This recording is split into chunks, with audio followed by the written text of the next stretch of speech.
What's up everybody, it's your boy 8-Bit back with another video. In today's video, I'm going to be teaching you how to go flawless in Trials of Osiris. Well, the first thing is, you want to grab your buffs. I see most people, they'll get their buffs, like, they'll get maybe the one win first, and then they'll wait a couple wins, and they'll go for the two, and then they'll go for Mercy. My team, we don't do that. We just grab all of them. We go flawless every week, first try. But if you haven't gone flawless, if this is a new team that you're going with, or this is an old team, if you're just not doing good, you can go with that method I just planned out for you. It's you grab the one win, and then at 5 wins you grab two, and then after that you grab the mercy. So you basically have insurance kinda until you get on your feet and you learn how to play tradable stars with your team. Now you also wanna probably have a team captain if you're not as high skilled as even high skilled players, they have team captains. But if you're not as high skilled as say someone, or if you're not even close to someone like Triple Rec, then you probably want to have a team captain, and they're calling the plays. And make sure you're able to trade that off. Make sure they're willing to trade it off. Make sure they're willing to give it to somebody else if their plays aren't working. Because if he's calling bad plays, you don't want to lose because of him. And that brings me into the next point. You want to know when to go against the plays that the team leader has. If it's just a dumbass idea, or it's just like they're gonna be looking over there, so you maybe go the other way and get a vantage point on them and snipe them or something, or you go in biz and shotgun them from behind so they won't mess up his plan when you know they are gonna mess up his plan. So just know when to go against the plan and know when to follow the plan.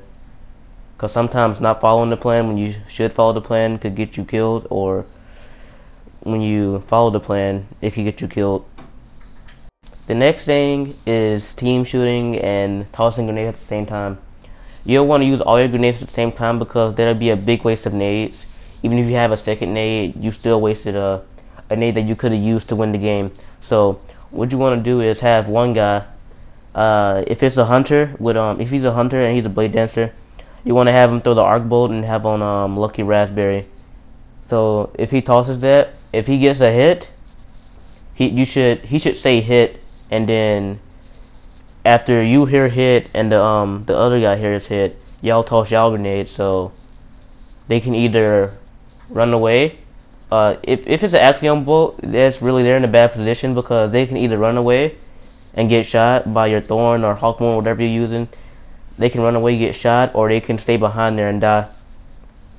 So they gotta take a risk, and you can just sit back, drinking your Diet Coke, jacking off, doing I don't fucking know, but you can be just chill while they're panicking, not knowing what to do.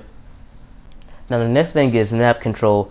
If there's a team sitting back there, staying back, let's use Burning Shrine for instance. If they're staying back on the sun side of Burning Shrine, or the beaches I hear some people call it, but I call it Sunside. But if they're standing back there on Sunside, all you gotta do, what I like to do, is stay in those tunnels and get map control. So when the flag spawns, we can just come from those tunnels, drop down on flag, and take it. And don't have more than 2 people on the flag at once, because they will just come and probably super the fuck out of you, and you will just all die, and that'll be a loss right there. And if you have a self-res and the flag is already spawned, don't use self-res, because if they end up grabbing that flag, that self-res is a waste. Only self-res if they're not on the flag or if they're nowhere near it. And if they are on the flag, you want to get on that flag as quickly as possible and stop them from taking it. The last and final thing is clutch situations and knowing how to read people's movements. So the way you wanna play a lot of tradable stars.